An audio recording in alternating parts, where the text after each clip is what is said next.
911, where's your emergency? I can't find my daughter. Okay, when was the last time you seen her? We were here at the park, and people said that probably somebody took her. Okay. How old is she? She's 5 years old. Okay, and what park are you at? Here in Bridgeton Park. Okay, where at in the Bridgeton Park are you? The one with the basketball court where high school is. Okay, so you're at the basketball courts behind the high school? Yes. Hello, friends, and welcome to the 11th episode of our Land of the Lost series. In this video, we'll be discussing the disappearance of Dulce Alavez. Please make sure you share the links in the description box and share this video so we can help Dulce's family spread awareness. With that said, let's begin. Dulce Maria Alavez was born on April 25, 2014, and was just 5 years old when she went missing on September 16, 2019, from Bridgeton City, New Jersey. Dulce is Hispanic with brown hair and brown eyes. At the time of her disappearance, she was approximately 3 feet tall and weighed between 60 and 70 pounds. She was last seen wearing a yellow shirt with an elephant on it, black and white pants, and white shoes. Her mother's name is Noema Alavez Perez, and she was just 19 years old when Dulce disappeared. Dulce also had a little brother named Manuel, who was just 3 years old, a baby sister who was born earlier in 2019 named Estrella, and Noema was 5 months pregnant when Dulce went missing. According to Noema, Dulce's father lives in Mexico, and when she told him she was pregnant with Dulce, he didn't believe the child was his and wasn't going to be a part of her life, and he never came around after she was born. With this, Noema decided to raise Dulce without him, with the help of her parents, whom she and her children did live with in September of 2019. Something to keep in mind, though, is, according to Noema, as Dulce grew up, her biological father not only saw a resemblance to himself and realized that she was indeed his child, but also, according to Noema, he told her he wanted custody of Dulce. Not visitation or parenting time, but full custody. On September 16, 2019, Noema took Dulce, her brother Manuel, and Noema's 8-year-old sister to the corner store to get some ice cream. This is confirmed by surveillance footage from the store that shows the four of them getting ice cream there right around the time Noema says they were there. After purchasing the ice cream at around 4 p.m., they all went to a local park that has a playground for the kids to eat their ice cream and play.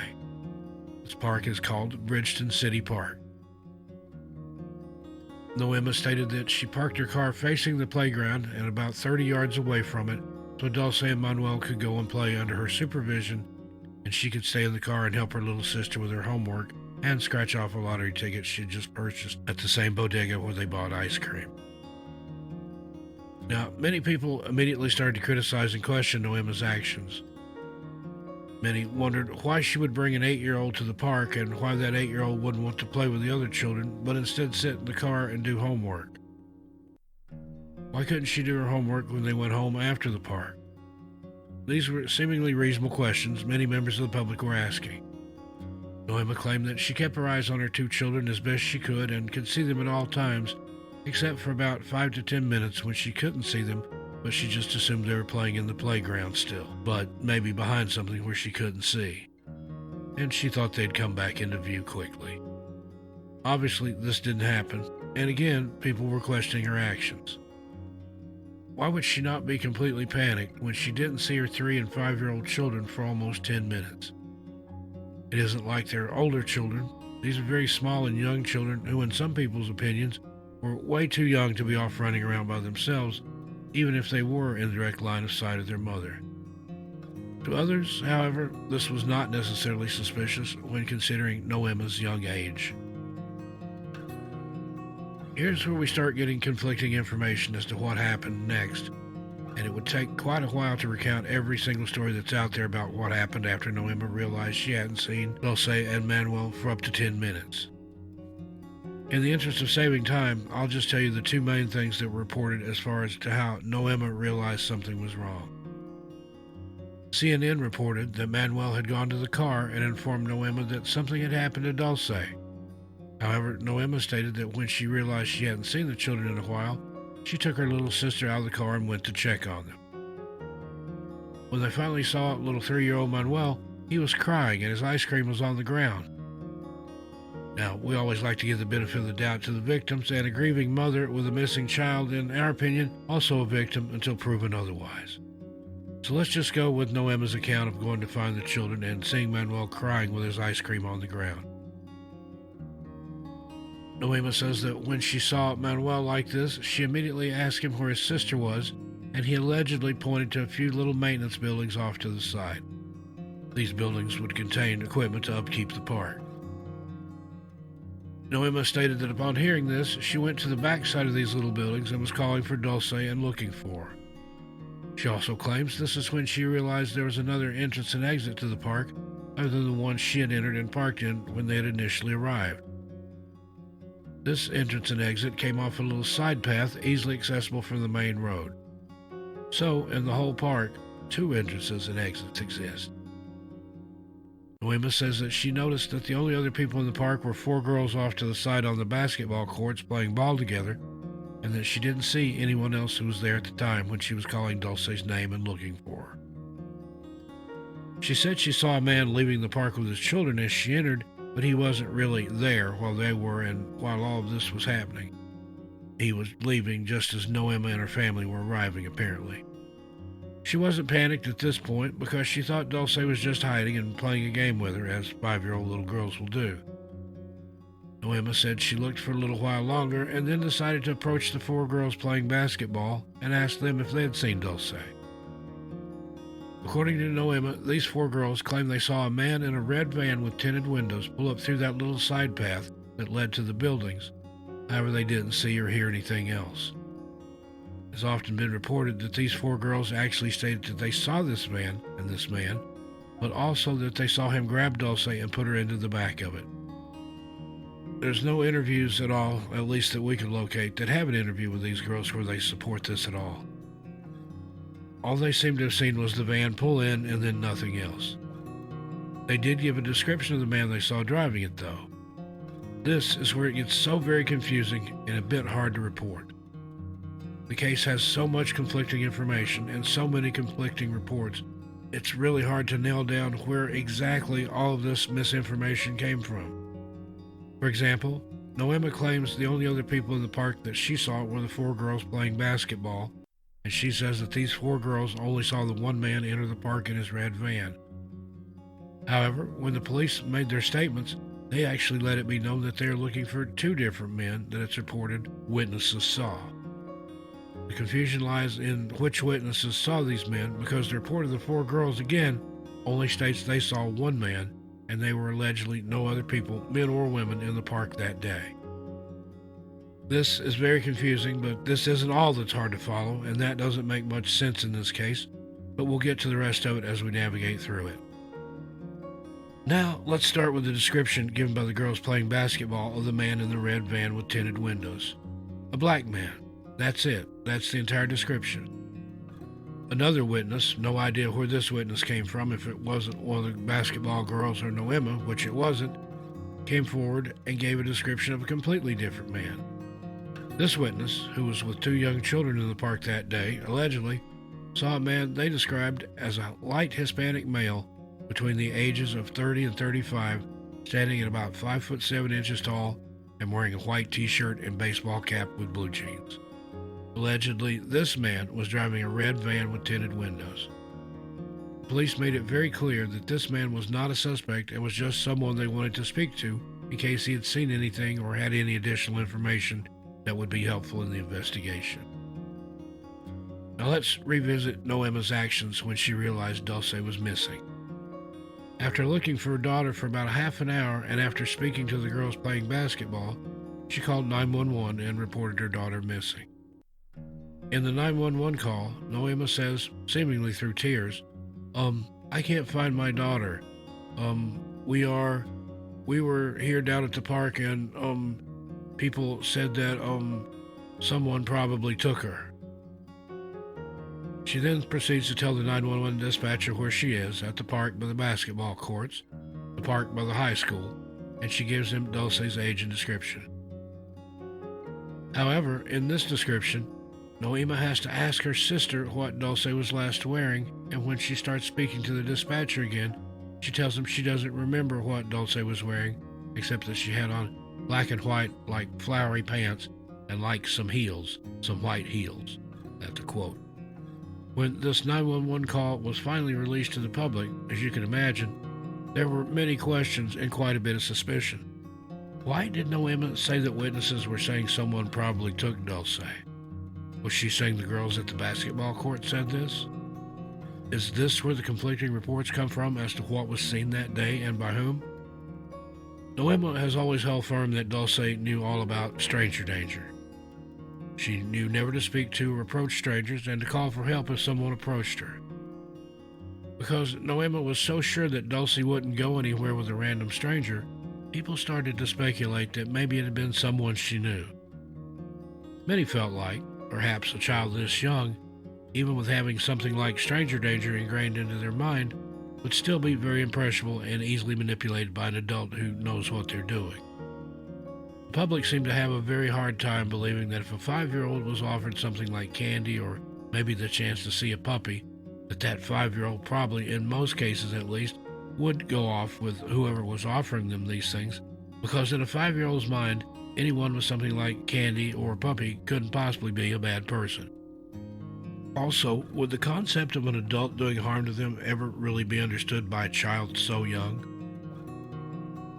However, maybe Dulce was very mentally mature for her age. Police and other family members eventually showed up at the park, and they all started searching for Dulce. Noema's parents were there, and they actually shared custody with Noema and Dulce. Technically, Dulce lived with her grandmother, Noema's mother. The day after Dulce was reported missing, an Amber Alert was issued. Here's a description of the suspect associated with the Amber Alert. 5 foot 6 inches tall, possibly Hispanic male with a thin build with some acne on his face and no facial hair. He was wearing red pants, a black shirt, and orange sneakers. So this suspect doesn't seem to fit the black man description as the basketball court girls described. And it's also not the description of the person of interest in the police sketch who was wearing the white hat and white t-shirt. Where did this description come from? No idea. And that's exactly what we mean about this case. Everything is so very confusing, and some of it, like the suspect descriptions, makes no sense. With not much more to report by way of factual information, let's move on to some of the theories. Theory number 1 is that Noema knows what happened to Dulce. Why would she allow her 2 very small children, ages 3 and 5, to run off to play by themselves while she sat in her car? How could she have been watching them closely if she was admittedly scratching off a lottery ticket? Ordinarily, you would have to look down to scratch off one of those tickets. After realizing she couldn't see these 2 children, why did she wait up to 10 minutes to get out of the car and go and investigate where they were? That's a very long time not to have eyes on 2 very small children. Now, we brought this up in the beginning of the story, and we're not the only ones who think it's very weird and very suspicious that Noema brought her kids and her little sister to the park just for her 8-year-old sister to sit in the car doing homework. Again, what 8-year-old kid is going to sit in the car doing homework, of all things, on a nice day when they're at a park/playground and the 2 children they came with are outside playing and having fun? Even if she did decide she wanted to do her homework at the playground instead of playing and having fun with the other kids, why would it be in the car? There are benches and tables at this park she could have sat at. Then, Noema could have been even closer to her children and more readily available to them in case something happened. Why stay in the car? Some people speculate that this is because Noema was purposely keeping her little sister away from the playground because she was setting her 5-year-old daughter up to be kidnapped and didn't want the sister to see who was doing it because it was a known person, such as the father, or just because she didn't want any more witnesses. Noema said herself that her 3-year-old was only able to point to the buildings, he couldn't talk yet, and wouldn't be able to describe a suspect or really give any other information at all, except just pointing to the maintenance sheds. It's also worth mentioning that while everyone else was searching for Dulce that day, Noema was sitting down and eating pizza. Again, this could point to her age. She was only 19, and possible immaturity to explain this, though. It could just be she is immature and couldn't grasp the seriousness of the situation because of her young age. But she is a mother, so not sure even that is a very reasonable explanation. What is reasonable about this, though, is that Noema was 5 months pregnant and really shouldn't have been going long periods of time without eating. People also went onto social media and started pulling up Noema's past posts, mainly her Facebook, where she was talking about doing drugs and drinking. Noema explained to the press when they asked about these posts that they were very old and from when she was younger and did have problems with drugs and alcohol, but that she had long since been clean and had stopped using both alcohol and drugs. However, these posts couldn't have been made that long ago. She was 19, which is pretty young anyway. Of course, the police searched Noema's car and also her cell phone, though each was given back to her eventually with seemingly no evidence found in either one. Noema was shown the police sketches of the men the witnesses claimed to have seen at the park that day and says she has no idea who any of them are. She vehemently denies knowing anything at all or knowing of anyone who would want to take her daughter, despite her husband supposedly wanting custody. This brings us to when Noema went on the Dr. Phil show. This television interview caused not just a handful of locals helping to search for Dulce to be suspicious of the young mother, but most of the nation. After seeing it for themselves, many people who were advocates for Noema being innocent started to have their doubts. When Dr. Phil asked Noema if there's anyone she could think of who would want to take her daughter, she told him that it could be a man who had asked her on a date, but who she had turned down, and had also met Dulce. Noema says that she thinks this man could have been involved somehow. Now remember, up until this point on the Dr. Phil show, she had denied knowing anyone who could have done this or basically anything about anything having to do with the abduction of her daughter. When Dr. Phil brought up the fact that many people are commenting on her lack of emotion, Noema basically states that she just doesn't like to show emotion in front of people, claiming she doesn't even cry in front of her parents. After all, there's no guidebook for how to act when your child goes missing, and people are blaming you or saying you know more than you're letting on. She also claims to have taken a polygraph test, but says she doesn't know what the results are. A woman named Jackie Rodriguez, who was helping with the search mainly by translating for Dulce's grandparents because they didn't speak English, and she was also interviewed by Dr. Phil. Dr. Phil said that to him, in his opinion, Noema was suspicious in her lack of emotion and the way she spoke so nonchalantly about her daughter's disappearance. Dr. Phil said, "I've worked, sadly, with a lot of parents of children who have been abducted. I've never worked with a mother who has been as emotionally flat about a missing child as Noema." Jackie Rodriguez, who also worked closely with Noema during all this, responded to this quote by saying that she agreed Noema seemed just a bit too calm given the circumstances. Jackie said, quote, "I feel that she knows the child is okay. She is missing her, but I feel that she knows that she is okay. I want to believe that she cries at night. I want to say she is strong. I don't know if she's just strong for the public or herself. She just doesn't show emotion that much," end quote. Now, let's move on to some other theories. Just because someone doesn't show emotion or seems suspicious, that doesn't mean they are. Without facts and evidence to back it all up, we definitely cannot make any kind of determination one way or the other, and anything else is just speculation. A theory 2, what about the biological father?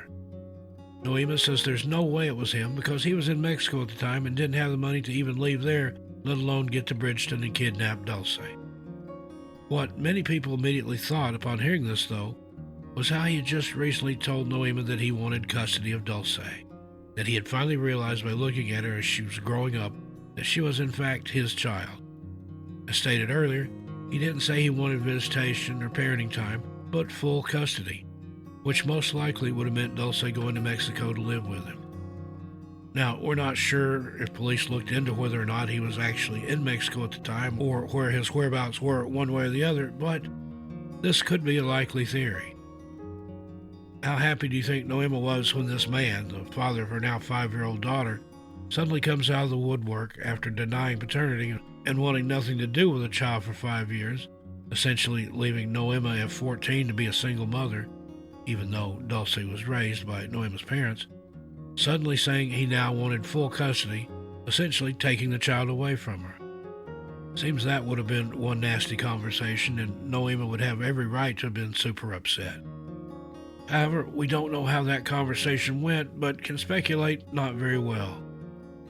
Again, in the public opinion, this is the most plausible theory. Unfortunately, there's not any more information about any investigation done into the biological father. Police did say they questioned the father and verified his alibi for that day. He was supposedly in college in Mexico, but it didn't necessarily have to be the father himself who came and took Dulce on the father's behalf. He could have sent someone else to do it. Again, though, no information is available as to how far the investigation went considering the father. The only information we have is that his name is Edgar Perez and the FBI has spoken to him. That's it. Also, the fact that there's a very disturbing lack of witnesses to this kidnapping. Broad daylight in a public place, a playground no less, and nobody has since come forward giving any kind of lead or tip to be followed.